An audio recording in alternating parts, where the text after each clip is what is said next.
हरे कृष्णा, आप सबका स्वागत है आपके इस चैनल में। और ये है सेशन नंबर 37। अभी तक 37 से पहले जो भी बने हुए हैं एपिसोड्स, तो आप लोग सब लोग उसको ज़रूर देखिएगा, तभी आपके समझ में आएगा।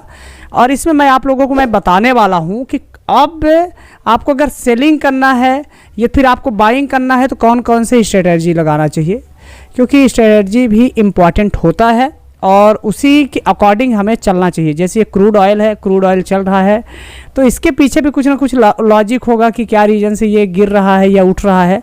तो इसी तरह से हमारा जो ट्रेड होना चाहिए उसका भी लॉजिक होना चाहिए। सबसे पहली बात है कि आपको ये क्लियर होना चाहिए कि आप अगर जो ट्रेड कर रहे हैं तो ट्रेड आप कर रहे हैं तो किस बेसिस में कर रहे हैं। आई मीन कि आपका जिस तरह से आप समय देंगे बाजार को, उसी तरह से आपका एक्यूरेसी भी बनेगा। और जब आपका एक्यूरेसी बनेगा तभी जाकर के आप बाजार से अच्छा पैसा निकाल पाओगे, नहीं तो ऐसे नहीं निकाल पाओगे। अभी आपको ये डिसाइड करना है दोस्त कि आपको इस पे किस तरह से ट्रेडिंग करना है। लाइक अगर आप जॉब कर रहे हो, कुछ भी है, तो अगर आप ट्रेडिंग करना चाह रहे हैं तो ऑप्शन में ट्रेड करने के लिए वीकली कम से कम आपको 15 घंटे देना चाहिए, तब जाकर के आप ऑप्शन में ट्रेडिंग कर पाओगे। वो भी आपको पहले जो हमारे सेशन से वो आप देखोगे, ट्रेनिंग लोगे, उसके बाद अगर आप करोगे तभी होगा। अदरवाइज अगर आप ये सोचे कि आज ही सुना आज ही जाना और उसके बाद आप एंट्री करना चालू कर दिए डायरेक्टली ऑप्शंस में, तो आपको नुकसान देगा, क्योंकि आपको कुछ पता ही नहीं रहता है उससे रिलेटेड। तो आप जो है पुराने सेशंस देखिएगा, और पुराने सेशंस में सब कुछ बताया हूँ कि चार्ट कैसे देखना है, ऑप्शन ट्रेडिंग कैसे क्या करना है, ठीक है। तो अगर आपको ऑप्शन में काम करना है तो कम से कम वीक का 15 घंटे देना पड़ेगा, यानी कि हर दिन का 2 से 3 घंटे मिनिमम आपको देना पड़ेगा, ठीक है। ये आपको कम से कम देना ही पड़ेगा, तभी जा कर के होगा। इसके बाद अगर आप ये सोच रहे हैं कि चलो भाई थोड़ा प्रॉफिट और जो है थोड़ा प्रॉफिट और थोड़ा समय रहे, ये इक्वल रहे, तो फिर आपको क्या करना पड़ेगा। इसमें आप अगर हफ्ते का ज़्यादा नहीं, अगर आप 5 घंटे भी अगर आप समय देंगे तो 5 घंटे भी जब आप समय देंगे तो आप इस पे बड़े आराम से कर पाएंगे। लेकिन इस पे आपको करने के लिए आपको कैश में ट्रेड करना पड़ेगा। कैश ट्रेडिंग अगर आपको करना है तब फिर आपको कम से कम जो है 5 घंटे वीकली देना पड़ेगा, यानी कि एक दिन का वही 45 मिनट 50 मिनट ये बीच में आए आप और अपना थोड़ा पैसा बनाए और उसके बाद आप एग्जिट कर गए, ठीक है। उसके बाद अगर आपको एफएनओ में करना है, मतलब फ्यूचर एंड ऑप्शन दो के दोनों करना है, तब फिर आपको कम से कम जो है वीकली 35 आवर्स देना ही पड़ेगा। 35 आवर्स यानी कि हर दिन का कम से कम आपको नहीं तो जो है 5 घंटे तो देना ही पड़ेगा, 5 आवर्स, तभी जाकर के आप दो के दोनों कर पाओगे। ऑप्शन सेलिंग भी कर पाओगे, ऑप्शन बाइंग भी कर पाओगे। और अगर आपको एक्स्ट्रा मनी हमेशा इसमें पैसा कमाना है और आपको जो है फुल टाइम इसी में करना है, तो फिर आपको जो है इस पर क्या करना पड़ेगा, फुल टाइम समय भी देना पड़ेगा, तभी जाकर के आप इस पर काम कर पाओगे। अदरवाइज आपके लिए ये सही नहीं है, ठीक है। तो ये आपको बेसिक चीज़ें आपको ध्यान में रखना है। अब इसके साथ साथ मैं आप लोगों को मैं बताया हुआ हूँ कि स्ट्रेटजी क्या क्या लगाना चाहिए कि आप जो है अपना काम भी करते रहो और किस तरह से आपको काम करते हुए अपना पैसा बनाना है।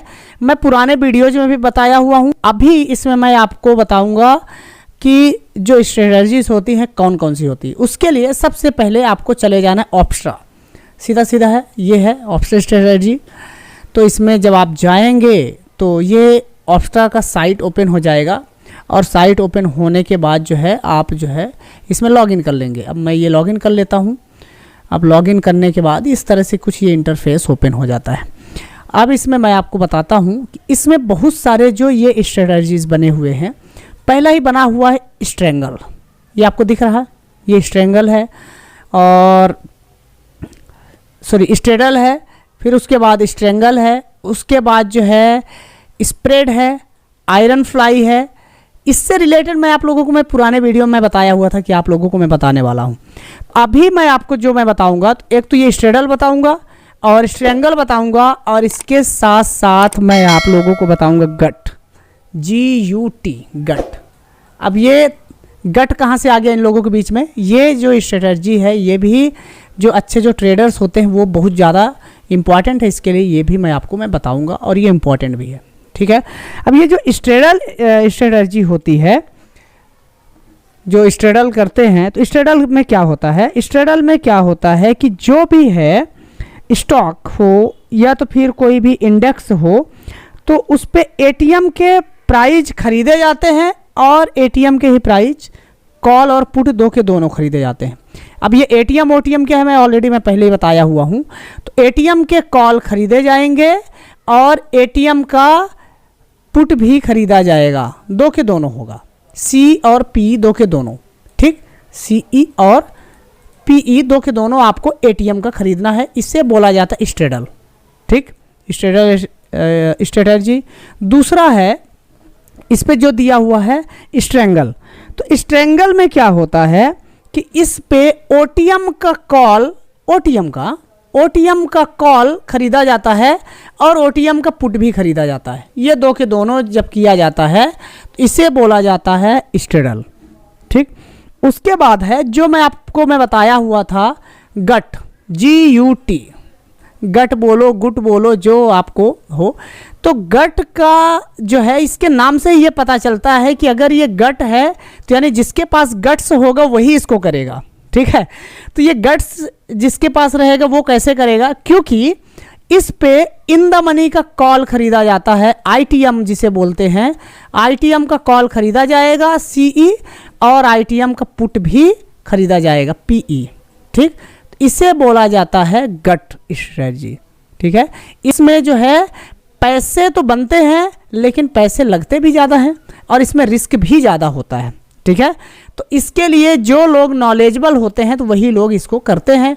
और जो ये स्ट्रेडल या स्ट्रेंगल कर रहे हैं तो ये तो तुक्के वाला हो गया कि चलो भाई ओटीएम का खरीदे हुए हैं, अगर ज़्यादा वॉलेटाइल हुआ मार्केट तो एकाएक पैसे बढ़ने के प्रोबेबिलिटी ज़्यादा है कि मतलब तेज़ी से पैसा बन जाएगा, और अगर नहीं बना उसी के आसपास ख़त्म हो गया मार्केट, क्लोज कर दिया, तो आपके ये जो पैसे हैं ना ये सीधे सीधे जीरो हो जाएंगे, राइट। तो ये एक तरह से तुक्के वाला हो गया, डन। और ये एटीएम वाला भी कुछ इसी तरह से हो गया, क्योंकि मार्केट जब जाएगा तो कोई एक ही साइड जाएगा ना दादा, दोनों साइड तो नहीं जाएगा। और अगर यहीं पे रह गया मार्केट और क्लोजिंग दे दिया तब तो फिर आपका पैसा इसमें भी जीरो ही होना है ना। जो एक्सपायरी रहेगा वो तारीख को आपका तो इसमें भी जीरो ही होना है। तो ये होते हैं स्ट्रेटजी, ठीक है। अभी आपको एग्जाम्पल के लिए मैं इसमें बताऊंगा। अभी अगर आप कॉल बाइंग करते हैं तो किस तरह से होता है, और अगर ये कॉल सेल करते हैं तो किस तरह से होता है। सेलर्स और बायर्स के बारे में दो के दोनों में बता देता हूँ। एक एग्जाम्पल के लिए आप क्या कर रहे हो, मैं थोड़ा सा लेके चलता हूँ आप लोगों को चार्ट में।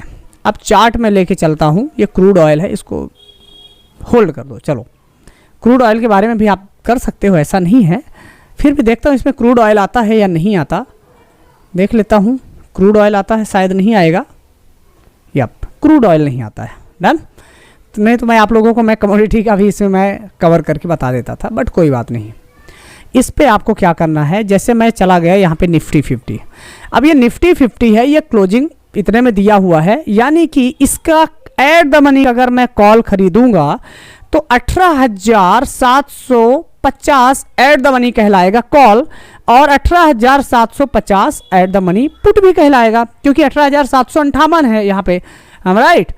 तो यानी कि अगर इसके नीचे भी गया तो तेजी से आपका पैसा बनेगा, और अगर जो है ऊपर भी गया तो आपका कॉल का भी पैसा तेजी से बनेगा, दो के दोनों है।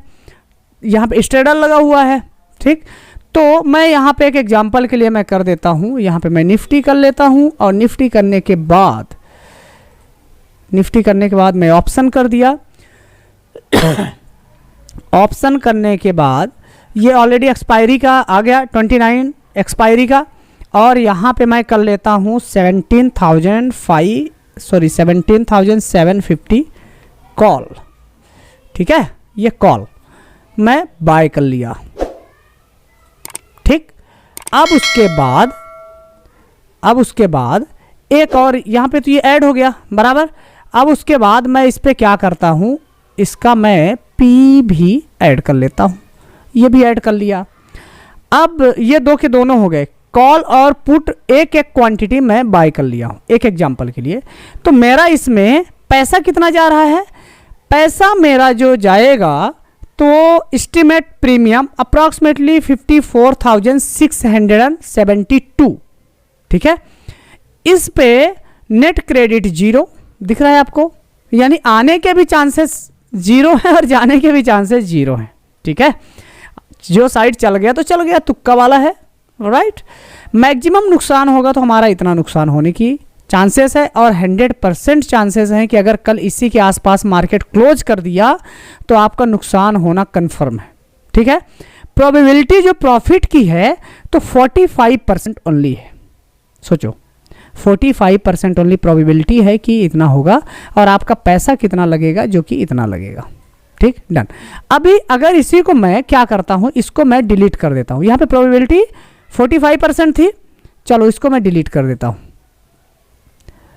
तो इसको मैं डिलीट करता हूं, यप ये डिलीट हुआ और इसको भी कर देता हूं मैं डिलीट।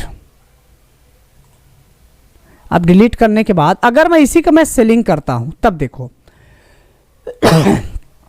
अगर इसी का मैं P सेल किया और इसी का एक मैं C भी सेल कर देता हूं, ठीक है, तब कितना आने की प्रोबेबिलिटी होती वो आपको देखना है, डन।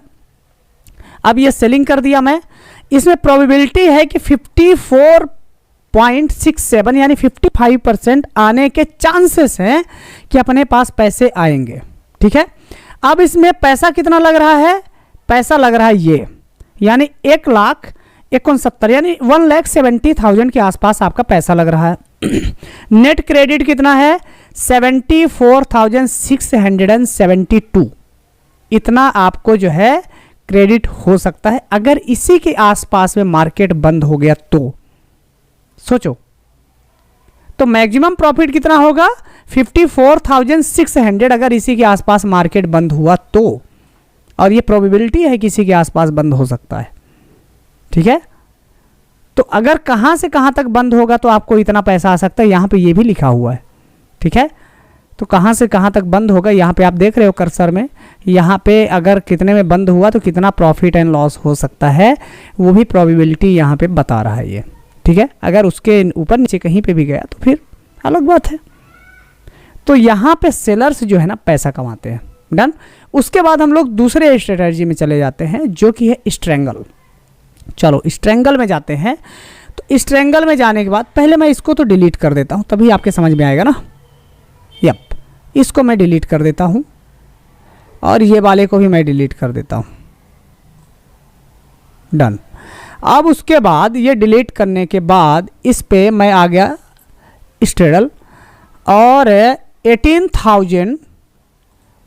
18,750 का हम लोग क्या कर रहे हैं, ये ITM का हम लोग खरीदेंगे ना। तो 18,850 इन द मनी हो गया। और अगर हम लोग और भी इन द मनी इसका कॉल भी अगर हम लोग खरीदेंगे तो इसका होगा 18,000 हम लोग 600 का ले लेते हैं, 700 का ले लेते हैं। चलो 700 भी कुछ ज़्यादा ये हो जाएगा, दूर हो जाएगा, 700 कुछ ये हो जाएगा, 650 का ले लेते हैं, ठीक है। और इसको हम लोग बाय कर लेते एक ही क्वांटिटी, डन। बाय किए, सॉरी सेल किए हुए हैं। तो सेल करने के बाद इसकी जो प्रोबेबिलिटी है 46.87% प्रोबेबिलिटी है कि इसमें पैसा आ सकता है, ठीक है। अगर ये लेवल में कहीं पे क्लोजिंग देता है तो 18,622, 18,000 ये सब बीच में अगर ये क्लोजिंग दे देता है तो इस बीच में हमें इतना पैसा बन सकता है ये, ठीक है। एस्टिमेट मार्जिन 30,000 दिखा रहा, राइट। अब चलते हैं हम लोग, अगर इसी को हम लोग अगर बाइंग करते हैं तो कितना दिखाता है वो भी देख लेते हैं, कौन सी बड़ी बात है। और इसको हम लोग बाइंग में जाते हैं, इसको भी डिलीट कर देता हूँ, ये हो गया। और स्ट्रिंगल, और इसको मैं कर लेता हूँ पुट जो है इसका खरीदता हूँ मैं 18,000। अच्छा ओटीएम हमें लेना है, सॉरी ओटीएम लेना था, उसमें मैं गलत कर रहा था।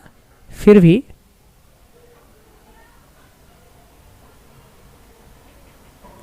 तो स्ट्रेंगल में हम लोग क्या करते हैं, ओटीएम के कॉल और पुट बेचते हैं। तो इसमें हम लोगों को क्या करना है कि ओटीएम का हम लोग बाय करके देखते हैं, एक बार बाय करके देखते हैं, वो तो सेलिंग हो गया बराबर। अब इसमें हम लोग ओटीएम का बाइंग करके देखते हैं। अब ओटीएम का जब हम लोग बाइंग करेंगे तो कितना पैसा बनता है वो आपको देखना है। तो ओटीएम का अगर हम लोग बाइंग कर रहे हैं तो 18,800 का हम लोगों का ये ओटीएम रहेगा, right, out the money price. तो 850 ऑलरेडी इसमें है, वो ले लिया सीई, और उसके बाद ऐड किया, यप, तो ये आ चुका है, ऐड किया हुआ। और मैं इस पे ही ओटीएम का पुट भी बाय कर लेता हूँ, एक लॉट बराबर। तो ओटीएम का मैं पुट बाय करता हूँ 18,700 का हम लोग पुट बाय कर लेते हैं। अगर समझो ओटीएम का कोई बाय भी करता है इसमें, क्योंकि 750 के नियर ही है, राइट, तो हम लोग क्या करते हैं इसमें 700 का हम लोग पुट भी बाय कर लेते हैं। चलो भाई, ये भी कर लिया पुट बाय। अब इसमें देखते हैं क्या प्रोबेबिलिटी है। तो जो वायर्स है, तो वायर्स की प्रोबेबिलिटी है 37% की उसको पैसा आएगा। उसमें सेलर में कितनी थी 54%। अब यहाँ पे बायर्स की क्या प्रोबेबिलिटी है 37%, ठीक है। पैसा कितना लग सकता है, अगर इसमें समझिए कि अगर बन भी गया तो इसका पीएनएल क्या रहेगा 6,510 रुपीज नुकसान माइनस होगा इसमें। अगर उसी के आसपास मार्केट बंद भी हो गया तो एक सिंपल सोचो। तो इसके लिए ये स्ट्रेडल बनाना है तो ये बायर्स के लिए ज़्यादा अच्छा नहीं होता है, सेलर्स के लिए ज़्यादा बेटर होता है। तो आप लोग कुछ इस तरह से अगर आप करेंगे तो ही बेटर होगा, सिंपल लॉजिक है।